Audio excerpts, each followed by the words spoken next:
En este video se va a estudiar el concepto que da lugar a la ecuación de Bernoulli. La ecuación de Bernoulli es la base para el entendimiento de aquellos medidores de flujo que se basan en la medición de una presión diferencial en dos puntos de la tubería estratégicamente definidos. El teorema de Bernoulli puede deducirse partiendo de distintas bases. Aquí se va a seguir la aproximación a través de la ley de la conservación de la energía, pero también esa ecuación puede alcanzarse, por ejemplo, partiendo de conceptos puramente termodinámicos. Para comenzar y antes de empezar el problema de la ecuación de Bernoulli, es conveniente definir una de las leyes también muy importantes en la medición de flujo. Se trata de la ley de continuidad. Para entender la ley de continuidad, se va a repasar lo que es la definición de caudal. Caudal Q está definido por superficie por velocidad. S es la superficie o sección transversal atravesada por un fluido y V es su velocidad. El caudal Q viene dado en unidades metro cúbico por segundo, sistema internacional, pero también se utilizan otras unidades, como por ejemplo galones por minuto. La ley de continuidad dice que en una sección de una tubería puede medirse un caudal Q1, que será igual al área 1, sección transversal en este punto, por la velocidad 1, y si en la tubería presenta un estrechamiento o un ensanchamiento y se pretende que el caudal sea constante, aquí en la parte 2 el caudal estaría dado por la multiplicación del área 2, sección transversal 2 de la tubería en este lado, multiplicado por la velocidad 2. La ley de continuidad dice que en cualquier punto de la tubería el producto área por velocidad, es decir, caudal, es constante, siempre y cuando se consideren fluidos ideales. A1 por B1 igual a A2 por B2 en este caso, donde A1 y A2 respectivamente son las secciones transversales de la tubería en el punto 1 y en el punto 2 respectivamente. Para deducir la ecuación de Bernoulli aplicada a fluidos ideales, es decir, fluidos no compresibles, no viscosos, de densidad constante, donde se desprecia completamente el roce, por ejemplo, contra las paredes, se va a partir de este esquema. En la parte inferior se tiene una tubería con una sección transversal S1, superficie 1, supóngase por ejemplo una tubería circular, y el fluido va de izquierda a derecha, tiene este desnivel y pasa a la parte superior, donde la sección transversal de la tubería cambia, se hace más pequeña y es igual a S2. Si se considera un elemento de volumen delta B1, que es este que está señalizado aquí en la parte inferior izquierda, que corresponde a una masa delta M, y ese elemento de volumen se relaciona con las dimensiones de la tubería, sería en este caso, por ejemplo, para el elemento de volumen aquí abajo, superficie por ancho. El ancho sería el delta L1, que está aquí arriba, y vendría dado por la velocidad en ese punto multiplicado por el delta T. Es decir, que se puede considerar el elemento de volumen aquí abajo como el producto de superficie por longitud, siendo la longitud velocidad por tiempo en este punto. Ese elemento de volumen delta V1 está sometido a una fuerza que lo empuja, que aquí se denomina F1. El elemento de volumen va recorriendo la tubería hasta la parte superior y aquí, como la tubería es más estrecha y se trata de un fluido incompresible, el elemento de volumen tiene el mismo volumen y la misma masa, pero las dimensiones son diferentes. Ahora el volumen sería la multiplicación de la superficie 2 multiplicado por delta L2, donde delta L2 sería la velocidad 2 multiplicado por delta T. Es obvio que al estrecharse la tubería para mantener el volumen constante, la velocidad 2 debe ser aquí arriba mayor que en la parte inferior. Viéndolo desde el punto de vista de ecuación, la fuerza F1 desplaza el elemento de delta V1 hacia arriba, hacia la izquierda primero y luego hacia arriba, y ese delta V1 viene dado por la superficie 1 por dL1, donde dL1 se puede, si la velocidad es constante, sustituir por V1 delta T. También se puede expresar en función de la masa, siempre y cuando se conozca la densidad. El delta masa de ese elemento sería la densidad por delta V1 y sustituyendo el delta V1 por la ecuación que está en la parte superior, quedaría ρ densidad S1V1 delta T.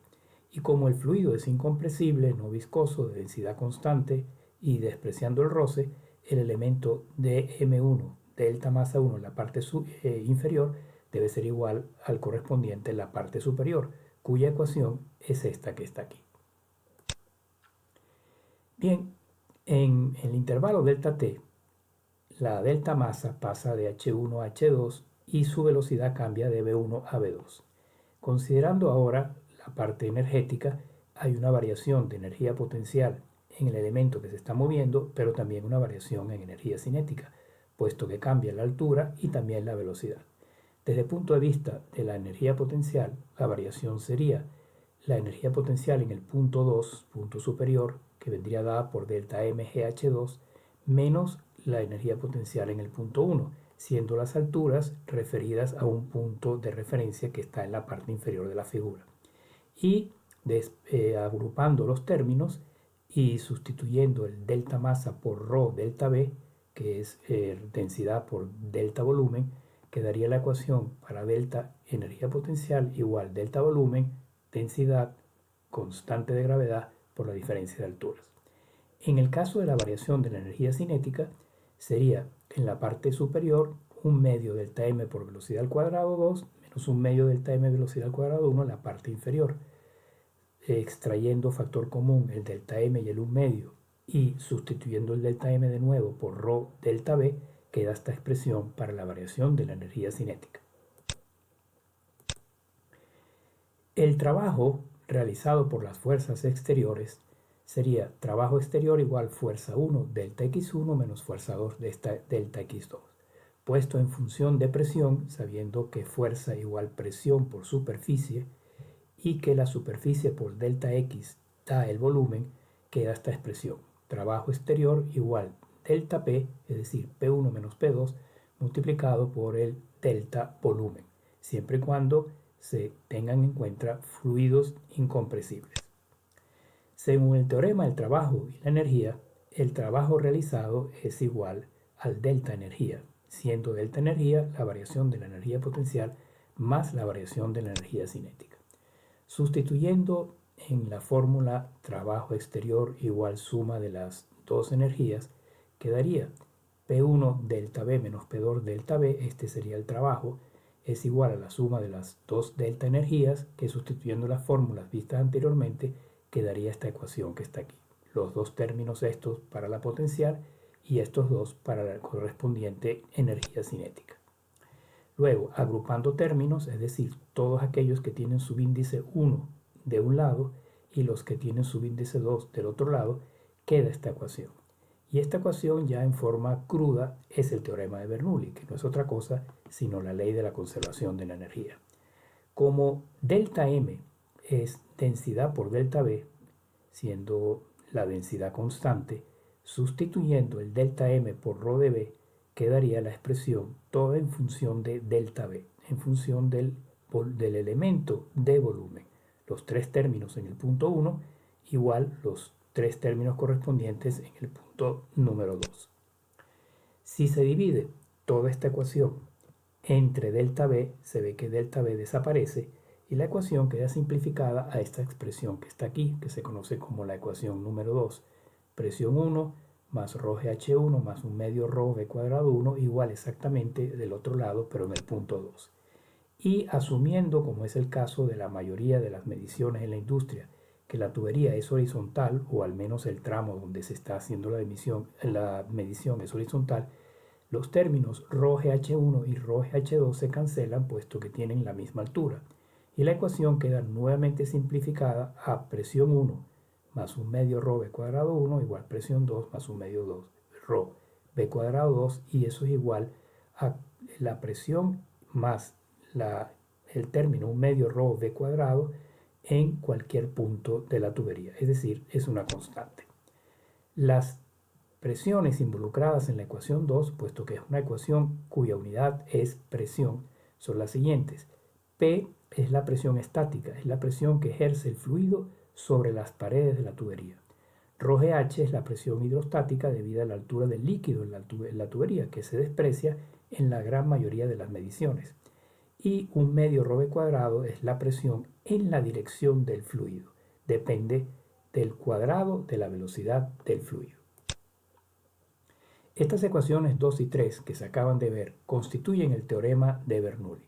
En cualquier punto de la tubería, asumiendo horizontal para descartar los términos hidrostáticos, la suma de las presiones estáticas sobre las paredes y dinámicas en la dirección del fluido es constante a lo largo de toda la trayectoria.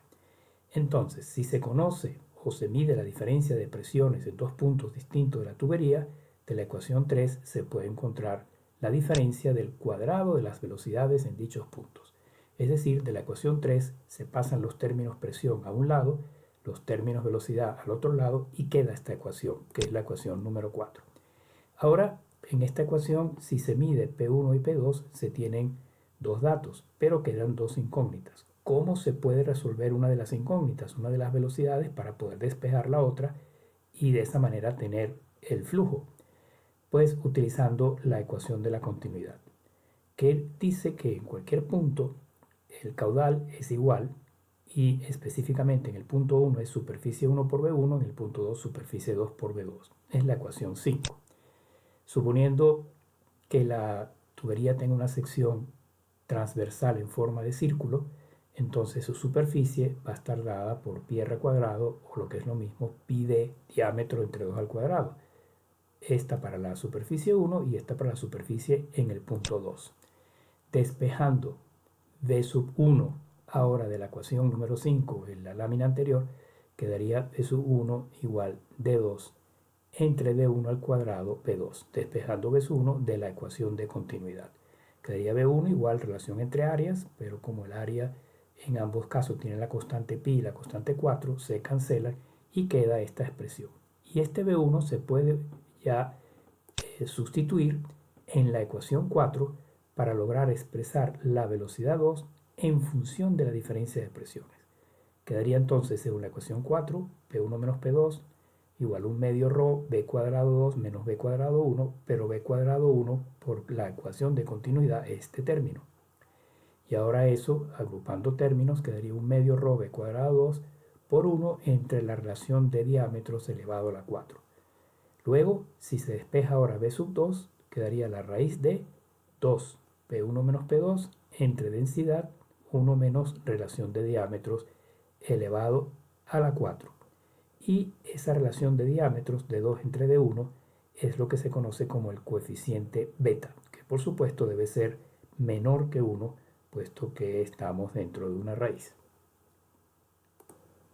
Beta, pues, definido como la relación de diámetros, diámetro pequeño entre diámetro grande, siempre menor que 1, y la ecuación 6 ahora permite calcular el flujo como el producto de superficie en el punto 2 por la velocidad 2 que ha sido calculada en la lámina anterior.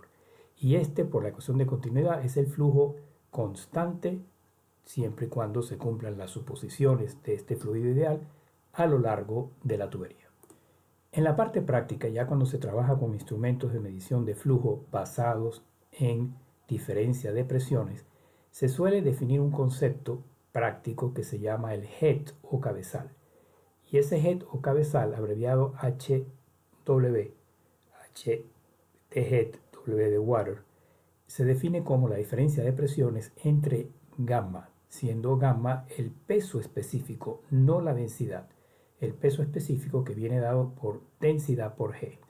El cabezal se mide en metros. De hecho, desde el punto de vista de unidades, se puede comprobar que dividiendo las unidades de presión, newton sobre metro cuadrado, entre peso específico, que sería newton sobre metro cúbico, nos queda metro. Es decir, esta cantidad que se está definiendo aquí viene expresada en metros. De acuerdo a eso, la ecuación 6 se puede ahora expresar de una manera más sencilla, B2 igual 2G aquí ya no vendría P2, P1 menos P2 entre ρ, sino 2G HW 1 menos beta 4. Lo que se suele medir cuando se va a hacer una medición de flujo basado en estos principios es la diferencia de presiones entre dos puntos de la tubería. Un punto donde la tubería tiene su tamaño normal y un punto más estrecho, por ejemplo, a través de una placa orificio, de un venturi o de una tobera u otro mecanismo. Y esa presión se puede expresar como un cabezal, como una diferencia de alturas. En ese caso no es necesario ya conocer la densidad o el peso específico, sino simplemente conocer la relación entre las superficies o diámetros si la tubería es circular y la diferencia de altura que corresponde a la diferencia de presión. La ecuación 3 vista anteriormente constituye pues la expresión del teorema de Bernoulli en unidades de presión. Pascal en este caso y Pascal también en este caso. Si se multiplica esta ecuación 3 por delta volumen, quedaría presión por volumen, y eso es lo mismo que presión por superficie por distancia. Y presión por superficie es fuerza por delta X, más densidad por volumen es delta masa, y lo mismo del otro lado. Es la misma ecuación, pero ahora viene expresada en unidades Joule, en unidades de energía. Recordar que para que esta ecuación aplique, se tiene que tratar de un fluido que cumple al menos con tres condiciones. Incompresible, cosa que se puede asumir sin mayores errores por lo general para fluidos, pero no para gases, sin pérdidas por roces, y fluido no viscoso. Como ejemplo, supóngase que se tiene un aparataje donde se va a medir el flujo mediante este método. Aquí está la parte normal de la tubería con un área A1 y velocidad del fluido V sub 1, donde se coloca aquí un tubo para medir a través de una columna del mismo líquido la altura que corresponde a la presión. Luego aquí se estrecha la tubería, una especie de venturi donde el área es más pequeña y por lo tanto la velocidad aumenta correspondientemente según la ley de la continuidad. Se pone también aquí otro tubo donde hay una columna de líquido que será por supuesto menor que en el caso izquierdo, puesto aquí la velocidad es mayor, es decir, la presión, la dirección del fluido aumenta, la presión contra las paredes, presión estática disminuye. En todo caso hay una diferencia de presiones, una diferencia de alturas que es precisamente H. Entonces, en el dispositivo mostrado, H sería el cabezal, el HW. Si se conocen las dos áreas, el área grande A1 y el área 2, el pequeño, el flujo se puede calcular según la ecuación 8 vista antes. Flujo igual área 2 por velocidad 2, donde la velocidad 2 viene expresada por 2GH entre 1 menos la relación de diámetros a la cuarta potencia. Si no se quiere expresar el diámetro, sino el área, tratándose en este caso también de una sección transversal circular, el beta 4 sería la relación entre áreas elevada al cuadrado. Y con eso, midiendo la diferencia de presiones que aquí viene expresada como cabezal o altura, conociendo las áreas o el diámetro en la parte ancha y la parte estrecha de la tubería, se puede lograr medir cuál es el correspondiente flujo. En el resto del capítulo, ya ahora al entrar en los medidores de flujo comerciales, la placa orificio, el venturi, la tobera, el tubo de pitot, etc., se va a comprender con mucha más profundidad la aplicación de estas ecuaciones simplificadas que derivan de la ecuación de Bernoulli para cómo se procede para medir precisamente el flujo según usando esta metodología.